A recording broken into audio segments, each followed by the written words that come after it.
G'day and welcome to the Drive Able podcast. I'm Brad Williams and soon we will have Ali Akbarium, who will be talking about the Stronger Together Foundation and the story behind it with the founder and loving husband, David Swain.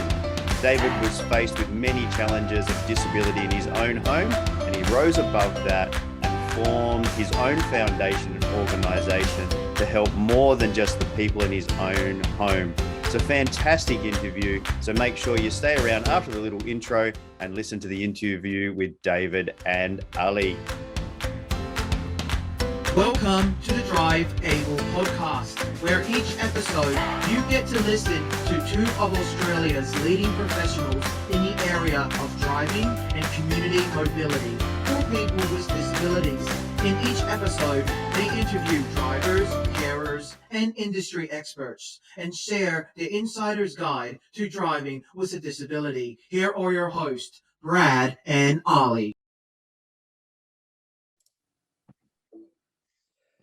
All right, 3, 2, 1. Hi, everyone. I'm really excited to get into today's interview. But before we get started, we just want to do a quick shout out to our sponsors who make this show possible, Mobility Engineering and Williams OT. This show takes time and money to put together, and we're forever grateful to their passion for our industry. Okay, enough of the business. Let's get on to the interview. So today we have David Swain, who is the founder of Stronger Together and also a loving husband and father, joining us. G'day, David. Thank you for joining us. Can we start by asking you to introduce yourself a little bit and tell us, a little bit about how disability entered your life, your partner's condition, and how it came about? Yeah, thanks for having me, Ali. So my name is David Swain, and unfortunately in August last year, 2021, my wife had an accident. She dived into a shallow pool, not being aware of the depth of the pool, and unfortunately the angle was all wrong and resulted in her breaking her neck. She is a C6 quadriplegic because of it. We've got, she's 35. We've got two young daughters, 8 and 6. Tragedy struck us, and our life changed completely, all in a matter of seconds. We're 11 months into our new journey now, and the learning curve's been pretty steep. We've learned a lot, and life's changed dramatically, but we're doing our best to try and adjust to the new situation and try and find some ways of doing some living along the way. So when that sort of happened at the time, was there did you know how serious it was? How did the sort of news kind of start unfolding? How did you guys deal with that? I was completely oblivious to spinal cord injuries, to be honest. I didn't know much about them. Obviously knew they existed, but different levels of injury from vertebrae to vertebrae was all new to me. So I was completely unaware. At the time, I heard that she may not walk again. I thought she was a paraplegic, because she could move her arms a little bit, but later on discovered she was a quadriplegic because quad meaning 4, it affects all 4 limbs. So there was just so much learning to go on, and it was all during a real heartbreaking time, and trying to, notify friends and family and the kids, and trying to deal with it all myself. Yeah, pretty tough time. Yeah, I mean, given I think 2021 was also probably one of the toughest years on the planet as well for everybody out there in lockdowns, and especially in Sydney and Australia, or wherever we were in Australia. Half the country was locked down, so 100%. Look, there's never a good time to break your neck, but if there was a bad time, I reckon we found it, and it was right in the height of a COVID lockdown. So we're in Newcastle. My wife was whipped to hospital here. I wasn't allowed in to see her at all for 3 days while she was getting 2 operations done. Then she was airlifted down to Sydney, Royal Offshore. I just went straight down there and sort of kept knocking on their door until they'd let me in. But no one had been in the spinal ward for 3 months down in Sydney. They'd had a full lockdown, but I just kept showing up until they had a bit of a heart and let me in. So it was right in the height of the COVID lockdown. The kids couldn't see her. Their lives had just been torn apart. So it led us to make some decisions to try and get her family back together when she was medically stable to do so, which led to some of our vehicle modifications very early on in the play, a lot quicker than what anyone else would have done, and a lot quicker than what we would have done if it had happened during a different time. But we were just, our hand was forced a little bit because of the situation. Yeah. So from what I'm gathering, you were all separated, and as we've covered in this podcast multiple times, being together with family and being together is makes a huge positive difference in your life, and also helps you get better and helps you have access to things. So being all separated, I guess, would have been pretty challenging, and looks like you had a huge drive to kind of bring everyone together. Is that what was the drive? Yeah, look, it was absolutely heartbreaking for us. My wife was in tears daily. She'd never spent more than a night away from her kids. Yeah. And then all of a sudden she'd been ripped apart from them for months, also trying to deal with the whole tragedy of spinal cord injury. So that was tough. And that's when I really got the, no pun intended, but the wheels in motion to get things happening with vehicle modifications. And that's how I ended up coming across mobility engineering. There was countless sleepless nights, and your mind's just doing overtime, and I've always been a problem solver, so to try and engineer out some of these problems was what there was some things that were just out of my control, obviously, with her injury, and we're in the hands of the hospital system and also the gods, I suppose. But the things I could change was making sure that we had a vehicle to get her home when she was medically stable and ready to get home. So yeah. So how long did it take to do for her to be able to get out? So she was in Royal North Shore in the acute spinal ward, which is a fantastic facility. It's where you want to be if you've gone through a tragedy like this in New South Wales, but or one of the two places. She was in Royal North Shore for 2 months, and then the next step after that, so 8 weeks, she was in a neck brace for about 6 weeks, and then had it off for a week or two, and then after 2 months, she went to Royal Ride Rehab, which is also a beautiful, state-of-the-art facility when it comes to spinal or brain injury. But she only spent a month there. So within 3, there is no textbook to spinal cord injuries, but if you're a C6, you're probably in Sydney this is if you're in New South Wales, obviously, you're probably in Sydney for 12 months at a guess, give or take. We had a home in 3 months, but that meant buying a new house and getting some vehicle modifications done and things like that. So, yeah. Yeah. So on that note, because we did come across you around those early stages in my other role as a modifier, and I heard a lot about your story and I guess the urgency and so on. Did you have any? What was the process that you went to get this product in your car? So you got just for the people that are watching or looking, there's a product in the background of my shot, which is called a Turny Evo, and we've spoken about that on this show before. And I know David had this fitted into his vehicle at the time, which was an X5. Is that right? It was my wife's vehicle, BMW X5. She loved it, and so while she was in hospital, we bought a new house. She, other than a Zoom call, FaceTime, she hadn't seen it. The better suited our needs. I then also didn't want to go and sell a vehicle on her. So yeah, and I just didn't. I don't know. I was googling everything, and I just didn't like the concept of it being stuck in the third row of a maxi taxi or Toyota Hiace sort of vehicle. Especially in the early days, she used to ride shotgun with me all the time. We'd talk on trips, and just to rip something else away from us, it was just something I wasn't prepared to do at the time. So I spoke to the team at Mobility Engineering to see if the Turny Evo would fit and work in a BMW X5. And it was a little bit tight for an X5, but it worked because it was, I wouldn't fit in it. I'm a bit tall for it, a bit big for it, but it was all right for her. And it was more, instead of selling a car and buying a new one and losing money on that transaction, it was just, let's get this done in the vehicle we've got at the moment and then work out a bit of a longer term solution, which we're in the process of doing now. But it was to tick a box for a period of say 6 months, where we needed to get her home, and then we also needed to get her to regular therapy sessions. We took a physio on full time for a couple of months, and she was then also taking it to another physio facility. So the Attorney Evo was a pretty critical part in our plan to in our road to recovery and rehab. So, and also meant that she was sitting in the front seat, and when we drove home from Sydney, she was there next to me talking to me.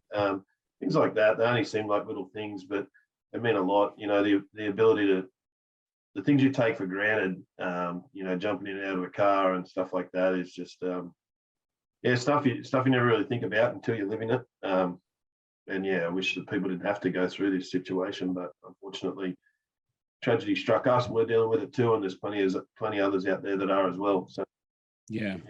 So with what were you doing at the time in your life, as in terms of work or business or anything like that? Like, how did this sort of? I guess it would have completely shifted that.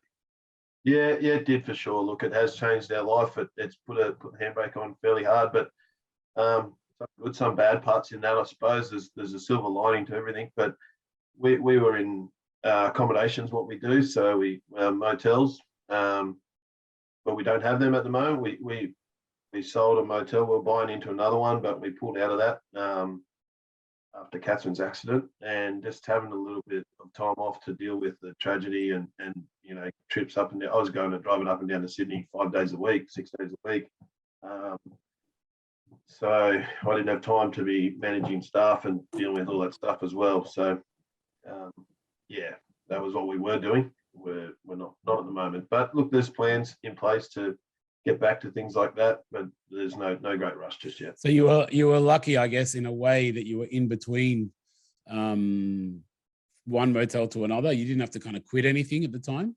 No, we didn't, and look, that timing was fairly good. We were in the process of waiting for it to settle. So we'd exchanged contracts, and we were waiting for it to settle to sell, and then we had our eyes on another one. But we cancelled that other one. So that the property that we had settled 2 weeks after Catherine's accident, and then look, it was a tough 2 weeks trying to get that settlement done and deal with the accountants and lawyers and everyone else involved while your emotions are running overtime and you're not sleeping. But and Catherine and I are in the business together. I needed her signature. I couldn't get it. There was just some tough little struggles there. But once it was done, we had 15 less staff to worry about, and just were able to focus on the family, spend a bit more time at home with the kids, and just work out a plan and where we're going with life going forward. Because we quickly learned that life is very fragile, and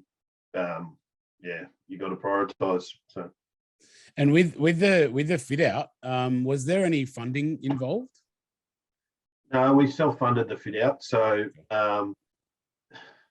We probably could have got some funding. I don't know. I haven't gone down that path, but it was all timing. So we needed it done rapidly, and there's nothing against the funding bodies that are about there. That they're good. NDIS and iCare and whatever else, depending on how you've had your accident. But the timing of them, it can be quite lengthy, and especially vehicle modifications. You're not usually talking about them until 2 or 3 years post accident.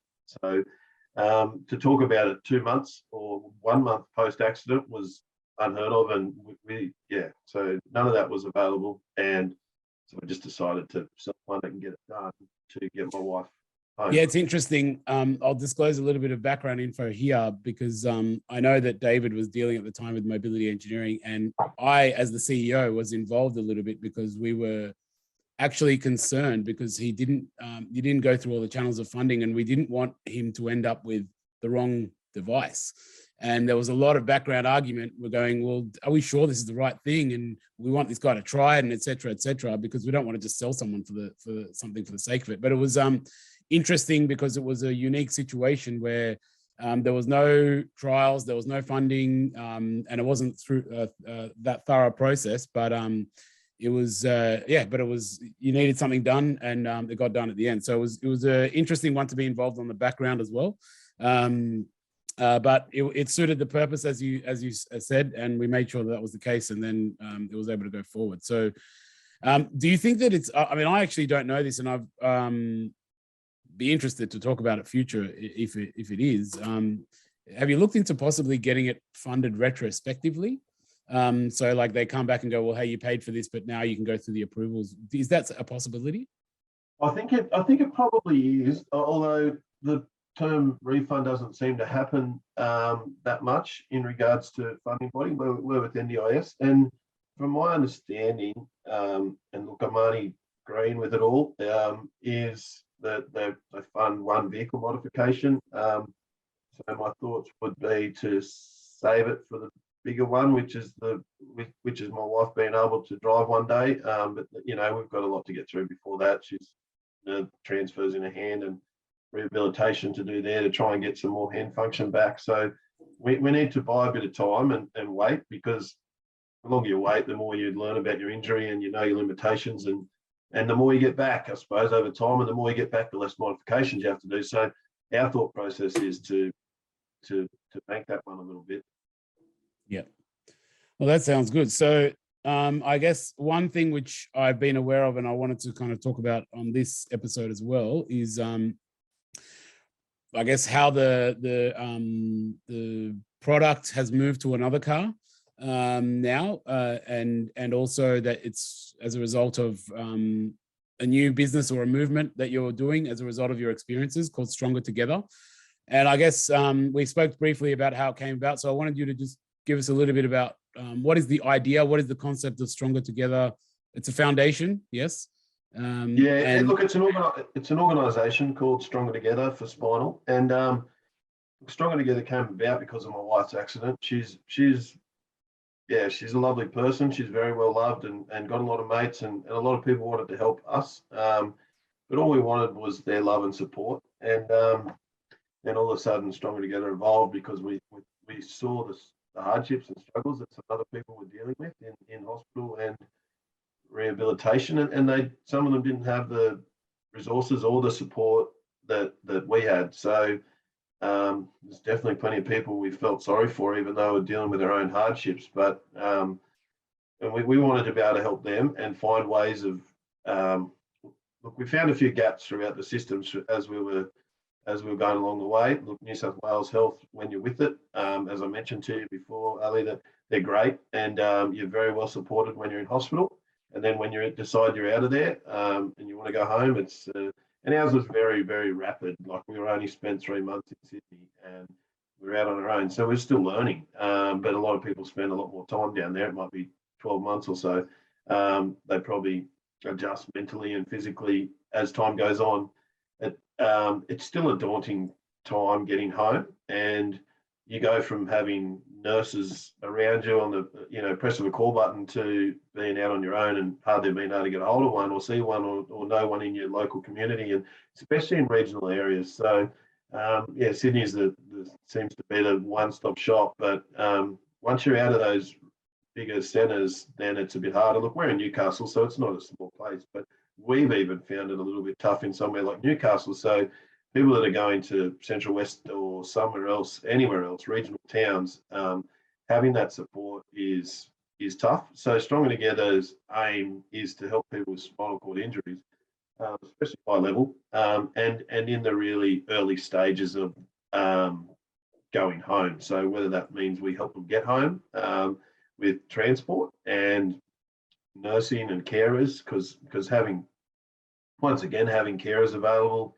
that they were nurses, and they would do their job as basically a reflex action, and knew exactly what they were doing and when to do it and what to look out for, to going home to dealing with people that were sometimes learning on the job. And it's not a job that people should really be learning on. So hopefully over time, Stronger Together will build some. We've ordered 2 vans, 2 Kia Carnivals, to get modified, and that's just the start. Who knows how big the fleet will get, but it all depends on how much we raise over time. It is a not-for-profit organisation. We don't plan to make a cent out of out of the business, but we're there to help people. It's not what we're doing it for the love of it, and we want to just make sure that other people that need assistance that sometimes can't get it are getting it. So that might be taking people to, once they get home, taking people to rehab facilities for physio, doctor's appointments, whatever needs to happen. We're not planning to drive people to the pub, but they can wait for a maxi taxi for things like that. But for medical-based appointments, then yes, we're there to help, and hopefully it grows over time. Is it something that if someone has NDIS funding, they can use? Yeah, sure. Look, if there is NDIS funding, then they can use it, but we're hoping to. Or is it like a full charity type thing? If there's not funding there, we want to help them in the interim and then work towards them getting funding. So help them get the resources to be able to get funding. It's not a bottomless pit of funds. Stronger Together's, a lot of our mates dipping into their pockets to help other people, and businesses that we know to also help other people. So it's more a bit of a cushion or a safety blanket for people when they first come out of that New South Wales health supported system to then to finding their way with their funding. And so, there is some inconsistencies with some funding systems, and some people don't quite get the plan they wanted, and then it takes time to get a review done.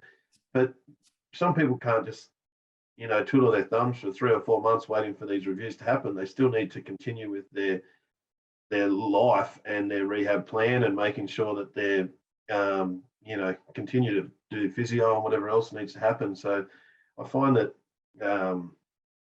once again, it's a bit more outside of Sydney, but the maxi taxi network and so forth is reasonably unreliable. So we're looking to try and run a bit of a roster, and we'll just assign a driver to be at someone's door when they need them there, and take them to physio, and then wait for them and take them home again. So that sounds really good. I mean, it's something that we've commonly heard in this podcast. It's not an uncommon story where you've had an accident or something's happened, and you're just sometimes waiting years before you get everything, all your ducks lined up, everything relined. So like we've had people up to 2 years by the time they get their funding and all the rehab and everything lined up, because you've got one whole life that's got a whole infrastructure and people built into it.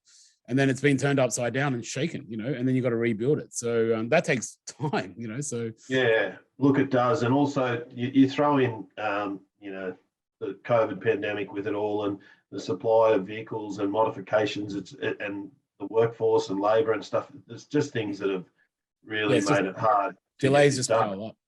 Yeah.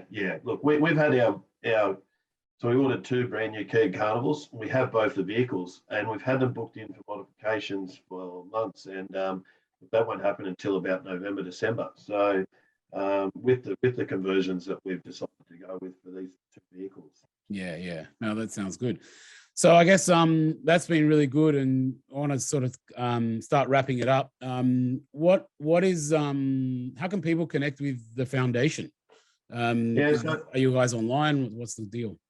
Yeah, look, so you'll find us on social media, Instagram, Facebook, Stronger Together for Spinal. Also, our website is strongertogetherforspinal.com.au as well. So there's ways of reaching out with us through there.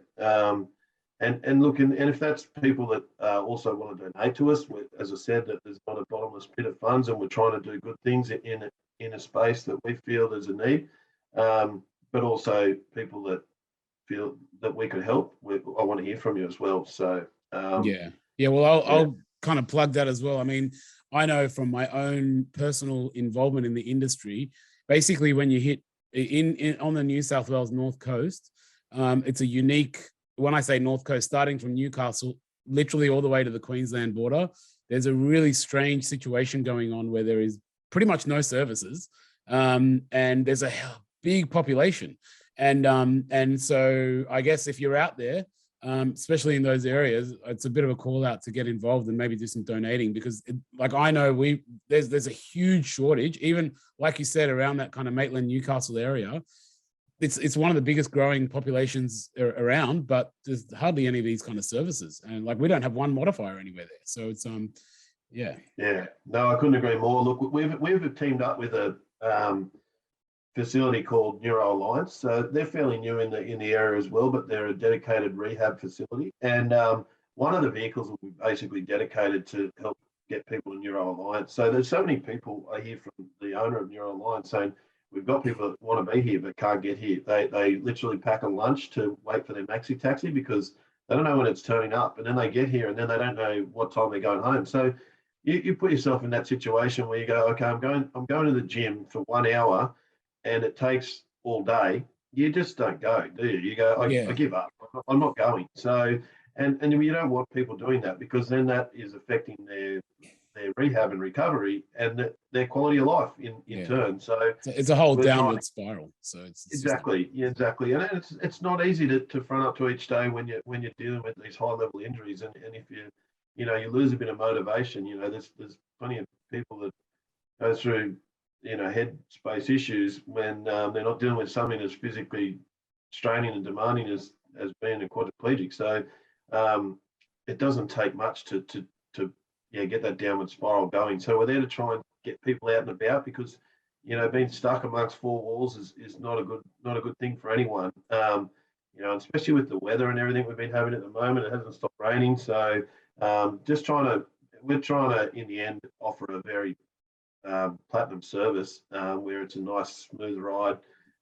You've got people that are driving that are volunteers or paid carers or whatever else, and they understand to some extent, I suppose, what you're dealing with. And they're not hitting every speed bump at 40 kilometres an hour and whatever else. And as I said, a long wheelbase that's you're feeling every bump. We're just trying to be a bit more caring with because there's a lot of the opposite out there. So no, that's great. Really love listening to that. All right, so we'll quickly wrap it up then. Just before we ask you a final question, we've got a last question to ask.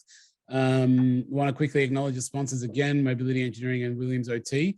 And if anyone's looking to sponsor any more, look out for Stronger for Life Foundation as well, especially if you're from Together for Spinal.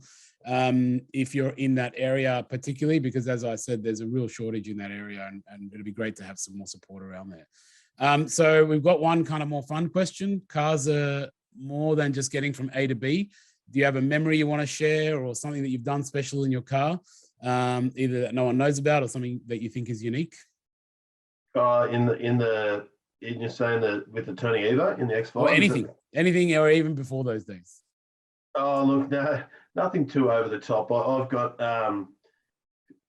I guess, keeping in context, the first time I was able to get my wife out and about and take her for a first trip in that X5 was just great. The selfies were flowing. And, we actually went to a bowling club and she had a midi. And I had a couple of schooners. I hadn't drank for 3 months after accident. And I said, I'm waiting till we can get you out and about. So, look, it was nice to be able to do something different. And then other than that, we've modified another vehicle, which is a F350 with a ute crane on the back of it. So we can go a few different places with that as well. But that's a whole nother story.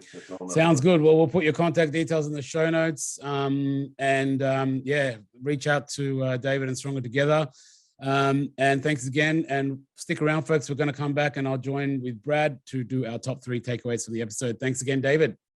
Yeah, perfect, Ali. Thank you. And look, I'm sure Stronger, whatever you said, Stronger for Life would appreciate your donations, but please no, Stronger Together. Stronger Together for Spinal. Definitely. Please, I appreciate it. We'll put all the right links down there. And thanks very much.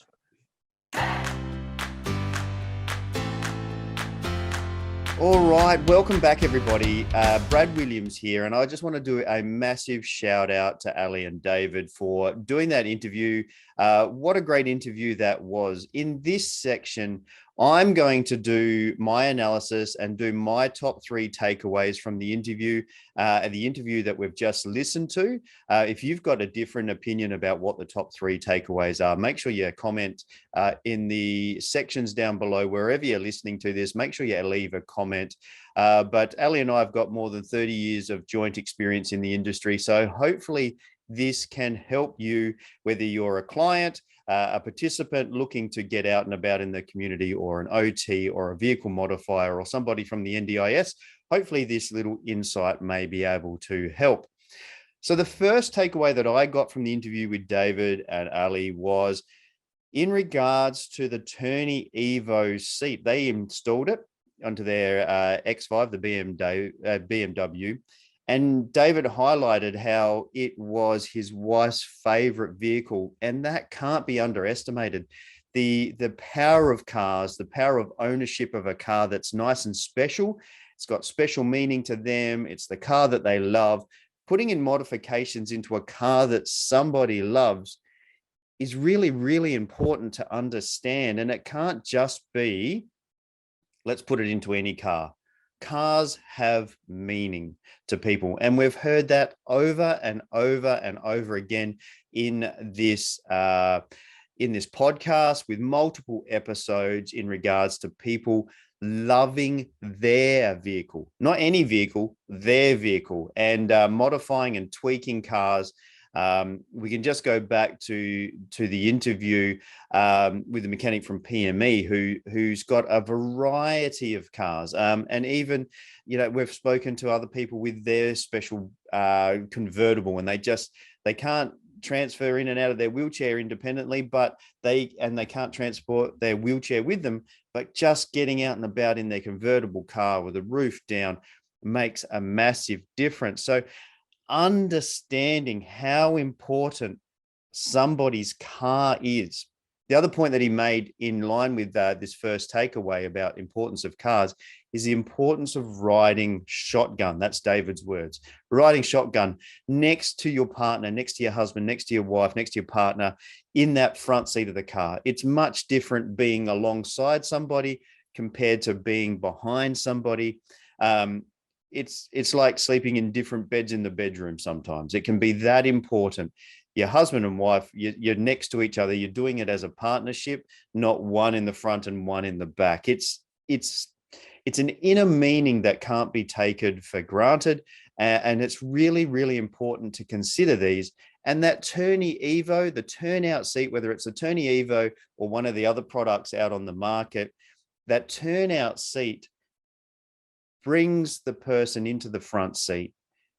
And the inner meaning of being next to your partner, being next to your husband or wife, can make a world of difference to mental health, rather than being in the back of the vehicle. That's the first takeaway that I wanted to bring to your attention from what I learned from the interview, is how much these little things that other people think are little can mean so much to family members. And it can quite often be overlooked by the people that are analyzing for the funding. So the hierarchy up in the funding areas, they just look at the practical side of it all. But as OTs, we need to also promote the emotional side of it all. How important it is to actually be equal with your partner, especially through tough times. And leads us on to the second point, the second takeaway. David and his wife self-funded these modifications due to the timing issues of getting funding approval. We know that we're applying for government money more often than not when we're looking at the NDIS, and it takes time for the assessment process that the NDIS requires to happen. There's a long wait list for OTs to do the assessments, and we know that it needs to be an OT that does these assessments by the NDIS guidelines, and I totally agree with that. But we need more driver-trained OTs out there, which is why I'm involved in assisting in that area wherever possible, with the universities and assisting new grads as they come out of the process, to get them skilled and qualified and up, not qualified, but also up to speed, because there's a lot to learn in this area. But it takes time, and there is a real shortage. But then it also needs to be processed at the funding level, which again takes time. If you need to have a review, that could be 3 months to get a review. It could be 6 months. It could wait until your next review with the NDIS. And what we've noticed through the pandemic is that reviews have gone from every year to every 2 years to every 3 years. So you need to organize a special review, and that can take time as well. So people are forced to self-fund things, to get things moving. You can't just sit at home waiting. And what he also highlighted was the issues with access cabs. David really highlighted that you could go to the gym for an hour, but you could be waiting 3, 4, 5, 6 hours, and it takes all day. And the impact that has on mental health when you're struggling to cope moving back home with a really significant injury, and the issues that waiting for access cabs and never knowing when it can arrive, and not starting lunch because you never know when the access cab's going to arrive. And there's issues with eating with a spinal cord injury in regards to feeding yourself and so forth. So all of these things impact. I mean, if you've got to do your bowel care as an example, when do you do that when you're waiting for an access cab? You can miss appointments very easily, especially if you've got an appointment around school drop-off time and pick-up time, and also late at night on a Friday when people are out and about using the buses, the access cabs for their party bus to get multiple people to and from the pub. There's a real shortage of access cabs in those times. So it can make a massive difference, and self-funding, people are sometimes forced into that. And David mentioned that he's played that card so the funding can come potentially later on to help his wife to potentially drive with some really significant controls to help her out. And that leads us into the third point, and really highlighting Stronger Together for Spinal, the foundation that David and his wife have started. It's a non-for-profit, and it's really designed to help people who are lacking that love and the support, especially in the early stages once they get home. And it can't be underestimated how important that first moving home time is. It's a massive change of life. David highlighted that you go from 100% care where you press a button and someone comes running to assist you.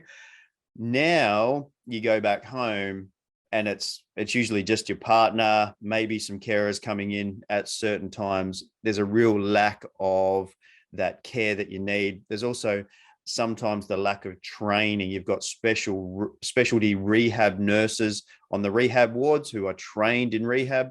You go back home and you've got carers that may not understand the full impact of a spinal cord injury, especially up at the C6 level, like David's wife. We've already highlighted in regards to the vehicle, there can be a lack of funding in those early stages, especially if you need to get out of hospital quickly, which is what happened to David and his partner, getting out of hospital in those first 3 months. Some people can get stuck in the hospital system waiting for NDIS funding to be approved and get into action to be able to get one home mods done, but also getting the services in and finding service to help people. So I really applaud David and his wife in regards to the Stronger Together for Spinal non-for-profit organization. They're really in it to get people out and about to their appointments in those early stages. They've ordered 2 vans. They've got a couple of vehicles at the moment to try and help people get to their rehab, not to the pub, he highlighted that, but to get to rehab, to get to their medical appointments. So if you're looking to help the organization, please help the Stronger Together for Spinal organization. They're in it so people aren't twiddling their thumbs at home and really suffering from mental health issues because they can't get out and about to their rehab and really get the ball rolling when they get home. They've highlighted the issues with access cabs and maxi cabs, and they highlighted the issues on the central to north coast of New South Wales, or the lack of services currently available in that area for whatever reason that is. So please get out, support the Stronger Together for Spinal Foundation. If you're looking for an organization to donate some money to or some services to, please think about the Stronger Together for Spinal Foundation. And get out and about and support them if you see them around. And it's a fantastic organization. And that brings us to the end of this episode. As we wind up, we just want to do another shout out to our sponsors, Mobility Engineering and Williams OT, for helping you bring this interview together today with David from the Stronger Together for Spinal Foundation.